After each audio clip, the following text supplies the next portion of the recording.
నమస్కారం మిత్రులారా, నేను మీ శివానంద్. ఎన్నో సంవత్సరాలుగా ఒక ప్రశ్న నా మనసులో తిరుగుతోంది.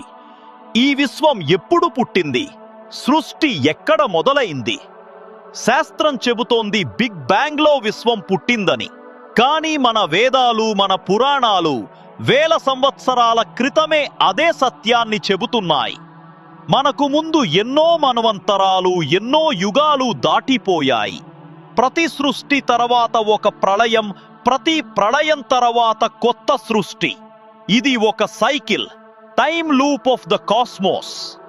శాస్త్రం ఇంకా దాని మొదలును వెతుకుతోంది. కానీ మన సనాతన ధర్మం ఆ రహస్యం చాలా ముందే తెలిపింది.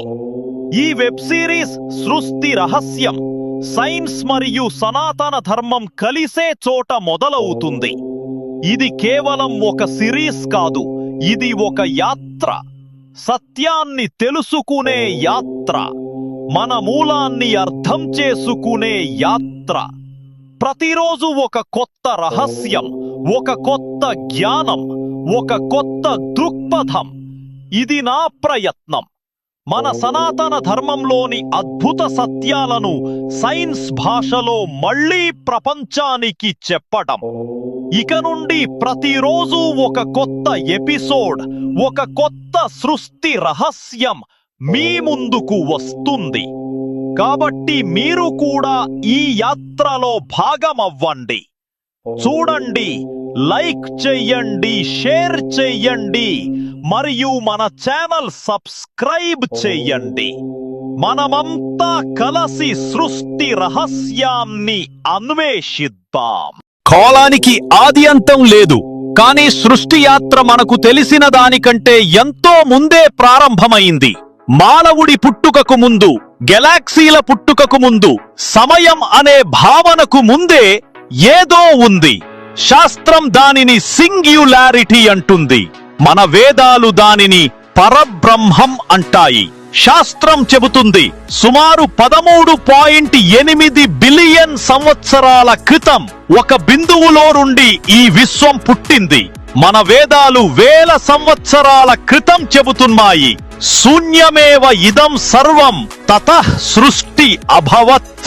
ఇది యాదృచ్ఛికం కాదు, ఇది మన సనాతన ధర్మం యొక్క అద్భుత జ్ఞానం. సృష్టి ఒక్కసారి మాత్రమే జరగదు, అది చక్రంలా తిరుగుతుంది. ప్రళయం తరువాత మళ్లీ సృష్టి పుడుతుంది. ఈ సత్యాన్ని మన వేదాలు, పురాణాలు, ఉపనిషత్తులు వేల సంవత్సరాల క్రితమే వివరించాయి. కానీ ఆధునిక శాస్త్రం మాత్రం ఇప్పుడే ఆ మార్గంలో నడుస్తోంది. ఈ సత్యం ప్రపంచానికి తెలియాలి. మన తరం మళ్లీ మన మూలానికి చేరాలి. అందుకే సృష్టి రహస్యం.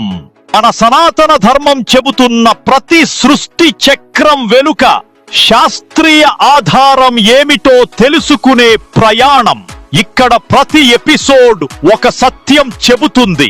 ఒక యుగం, ఒక మన్వంతరం, ఒక వేద సూత్రం, ఒక గీతా శ్లోకం. ఇవి అన్నీ మనం సైన్స్ తో కలిపి అర్థం చేసుకుందాం. ఎందుకంటే సృష్టి రహస్యం తెలుసుకోవడం అంటే దేవుడిని తెలుసుకోవడం. అది కేవలం భక్తి కాదు, అది జ్ఞానం, అది శోధన, అది మన యుగ ధర్మం. ఇది నా వ్రతం, నా సంకల్పం, నా జీవన ప్రయాణం.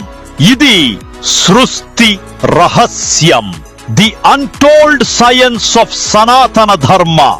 ఒకరోజు ఒక సత్యం, ఒక దివ్య బోధ్. ఓం నమః శివాయ.